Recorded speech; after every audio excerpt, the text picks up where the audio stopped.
What is happening, guys? Cowboy here, and we are back.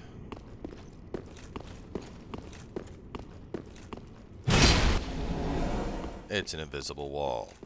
Now, at this point, if you had been doing the quest to get the third ending, the one where you have to draw out your true strength 5 times, you would proceed through here, and this is where you would complete it. You may remember we killed that one NPC that I wasn't sure about earlier that dropped Chameleon. I figured out why the dialogue was different. It's because if you were completing the quest, they show up right here, and they end up dropping Chameleon anyway. But regardless, we're going to head this way, pick up the brass armor. We'll pull, right, bronze? Was it bronze? Brass? Bronze or brass? Brass. Okay, I wrote and over here is where you'll find Anri. Now, Anri's not here right now.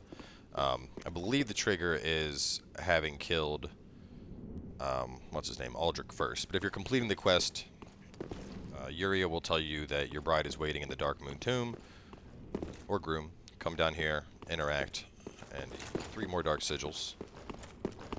Here we're also going to grab this chest, which is the reversal ring. It changes male and female traits. Now, we were discussing this on stream. Some people believe it has to do with the way you walk. Males can perform female.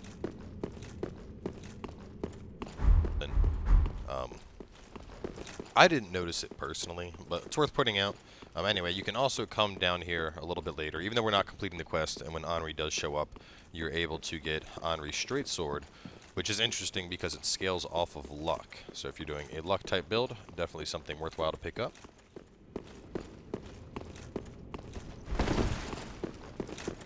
Right, we're going to hit the lever, rotate the mechanism.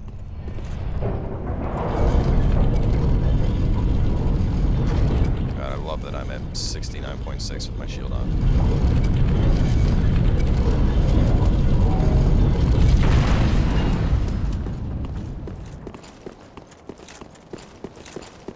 Head on up here and rotate it again.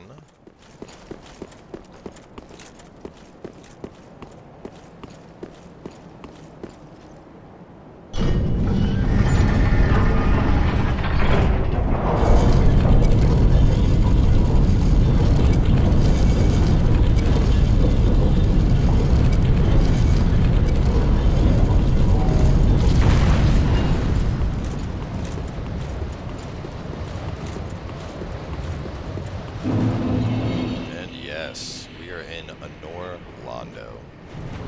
So make sure to light that bonfire. Now we're not done just yet. Over here you may notice another area. You're probably wondering, well, how do I get over there? Well, that's what we're going to do now. So definitely make sure you get the Anor Londo bonfire first. Run back down to the bottom. This is the Run of Faith. It's actually a completely invisible bridge here.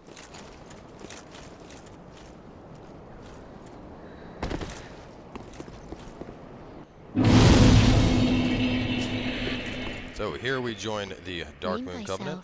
Stranger, I am Yorshka, captain of the Darkmoon Knight. What?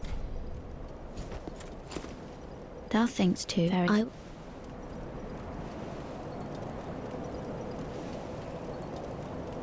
Thou'st journeyed to become the night.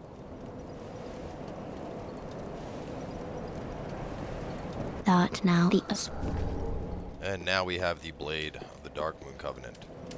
So at this point, actually let me rest. I'm going to have full Estus for this. We're going to do a little platforming.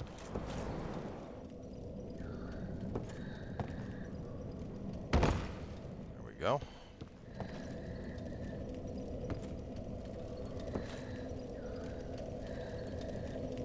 There we go. And the Painted Guardians curves. And if we go a little bit lower, the Painted Guardian set. From here, just continue to drop on down.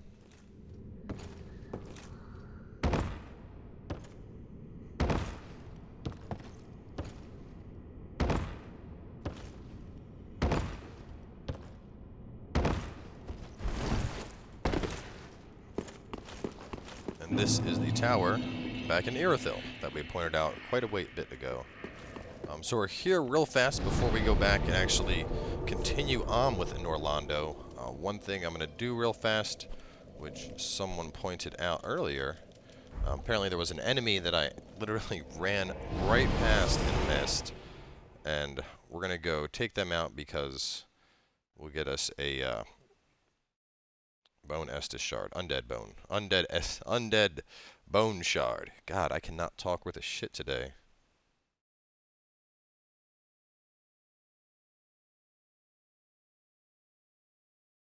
Gotta get all those bone shards.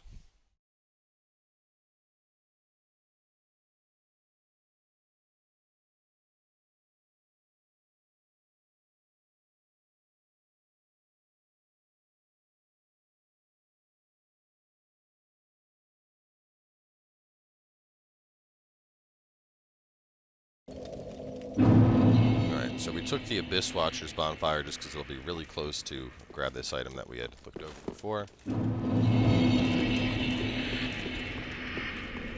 We never actually took this path when we ran through the catacombs, but it is a shortcut path. Just lets you get back down if you died. Sorry, Skelly. Thanks for the fire arrows.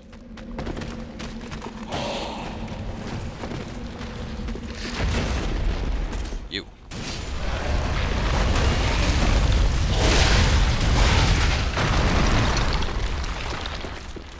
And now we have ourselves an undead bone shard.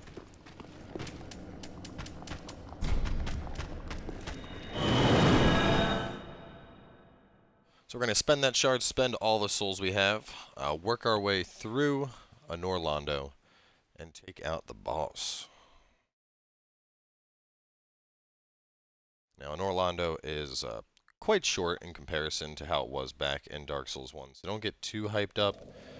There's still, you know, a lot of the familiar bullshit from Dark Souls 1 in terms of the knights, but the little area we went past in the last episode with the archers, that's the extent of archery BS you're going to have to deal with. So one thing I want to actually, real quick here.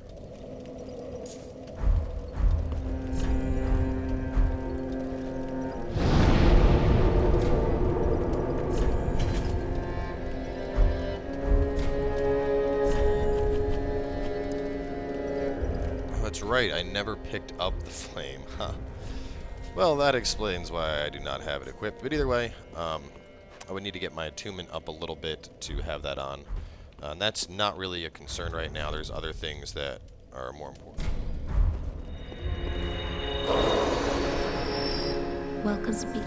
Very well. Then take. In particular, we want to get our, we want to get our endurance up to 40 first.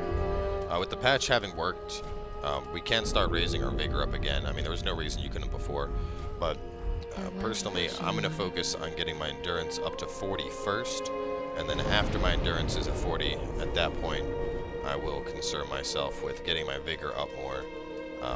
Just because, with as heavy as the Thugs is, I want to make sure that I have plenty of stamina to swing this and still roll.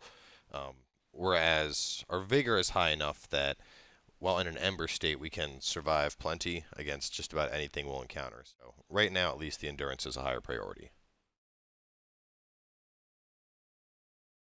And even though we don't have the attunement to put on Karthus Flame Arc, we can of course use resins, so that will work out just fine.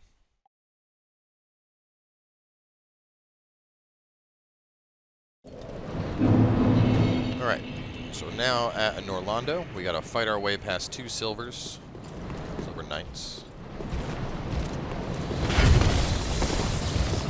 We're gonna get this one to come all the way down. Nice jump.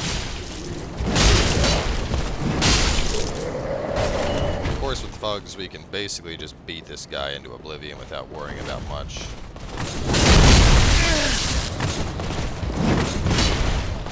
I like how he's the one backing up.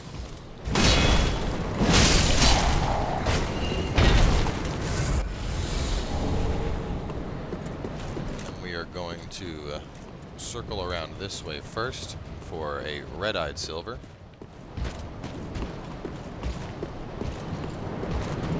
Hello, sir. As you can see, the red eye ones obviously hit much harder than the regulars.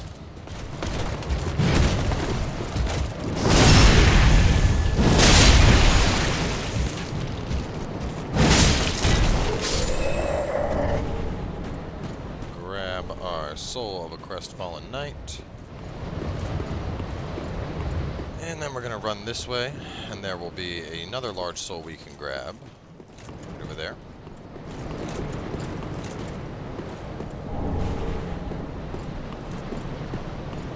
Alright. Now there's nothing down there, sadly, so don't bother. Just for those curious, though, you can see something hiding over there. First time. But we're going to go up here, get another coal. Our good old blacksmith buddy from DS1. Head on up. Now this area can get a little bit tricky. One thing that can help here is putting on your crest shield, the one that has the, the dragon crest shield, the one with the fire resist.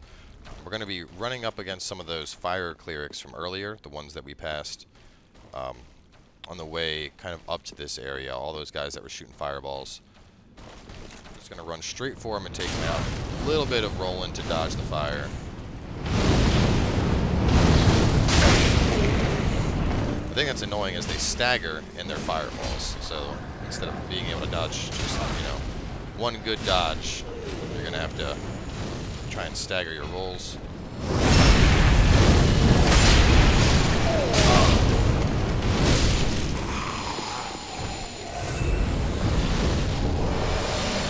Proof of Concord kept. Now from here we have a couple more of these guys we're going to want to take out. On top of that, let me put on... Do I not have any? I don't think I have any fire bombs. It's disappointing. We're going to run into some of those blob guys from earlier, the ones that are quite vulnerable to fire bombs, so it won't hurt to grab some from earlier. You can see them right here, little blobbies. But first we're going to take out the last of the fire clerics.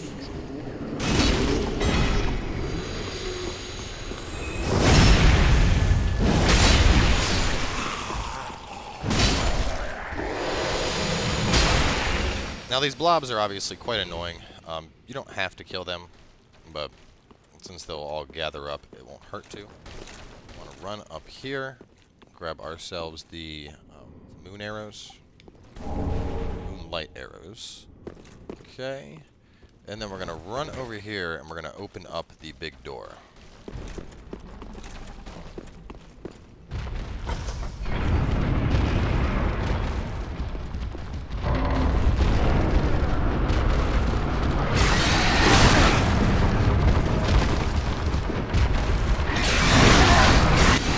Oh man, it's actually doing a bit more than I expected it to. Please back away, spider dog.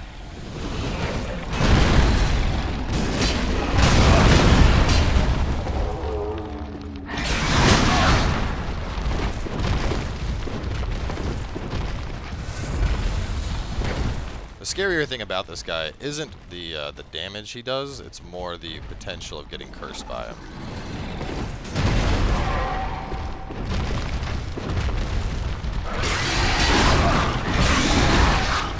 One more hit and I would be cursed, so we're going to be playing this extra cautious.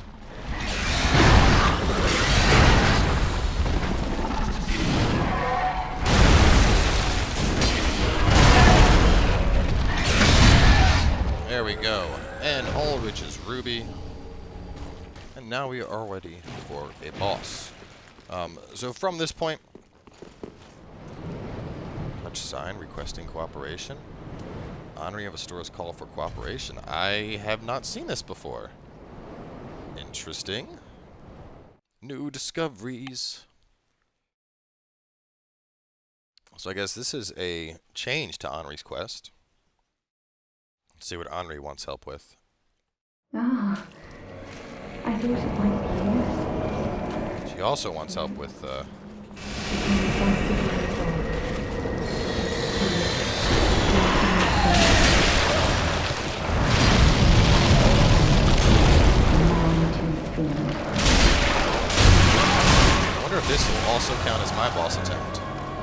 So there's a couple things that Aldrich does. As you can see, he will vanish under into a thing of dark. Create a dark portal. He has a ton of these orbs that he'll throw up in the air. This is the Darkmoon arrow volley, as we'll call it. Just a bunch of arrows that'll chase you around. He kind of derped out there.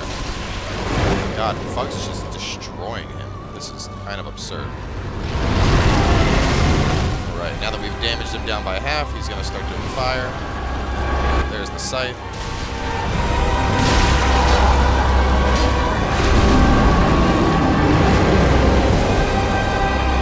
The real fight is usually a lot harder than this. I think this is just because we're helping Anri. Here's the volley. Okay, so now you can actually kind of see this.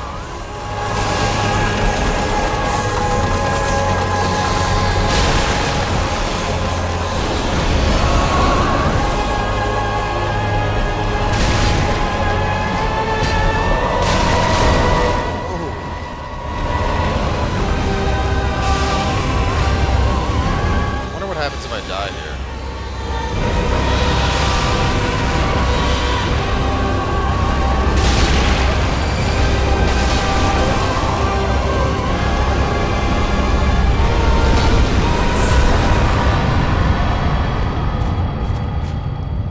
I owe this to you. Thank you, truly. Horace, we've done it. We really have.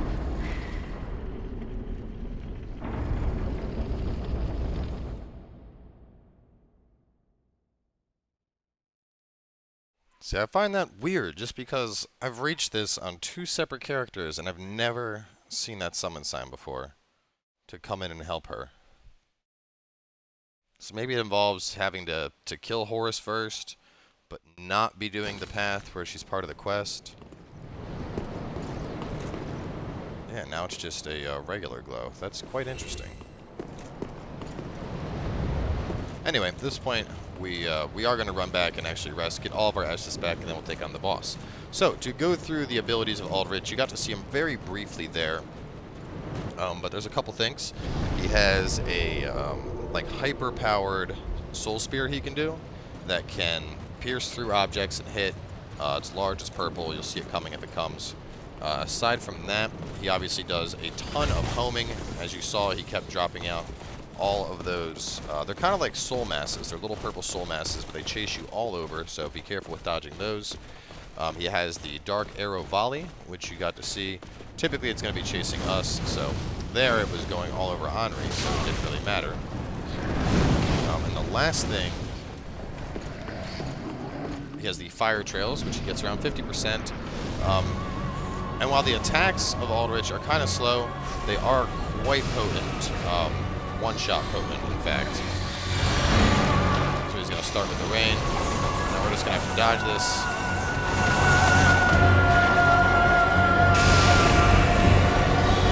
The fight isn't starting off great for us. Alright. Every time he does the slam down, he'll disappear. So the best way I found to do this fight is to really get in, get 1 or 2 hits, and then just get out. It's very much a hit-and-run type fight. Especially because sticking around to hit him when he disappears like that, you don't want to, sit there and take that damage.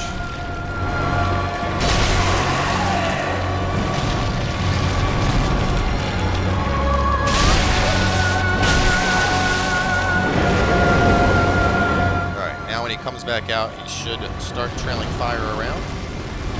There it is. There's the little orbs. We're going to wait, try and get in.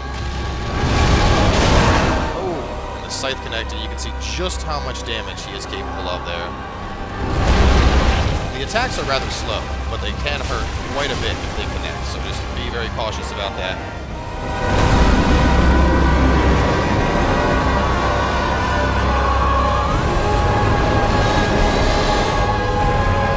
He's up. We're going to wait for him to start trailing. Nope. He, she, or... See, what's weird is because he's a god eater, they have on, he has the mask of Gwendolyn on. So you're not sure if that's something with the absorption of Gwendolyn. There's the giant blast that he'll do. As I mentioned, that can pierce through objects, so do be cautious of that.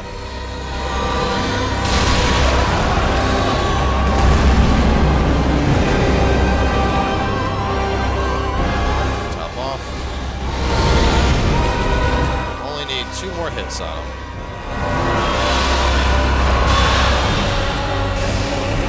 Twofer.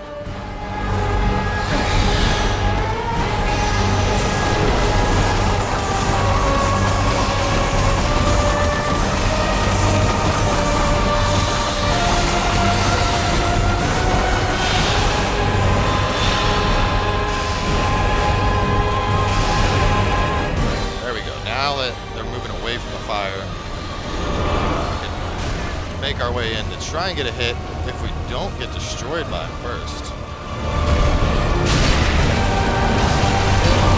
There we go. Fugs cleans it on up. And with that, Aldrich is down. Like how we ended up killing him twice in this video. So from the bonfire, fast. Can I make it? Yes, I can. Go on up.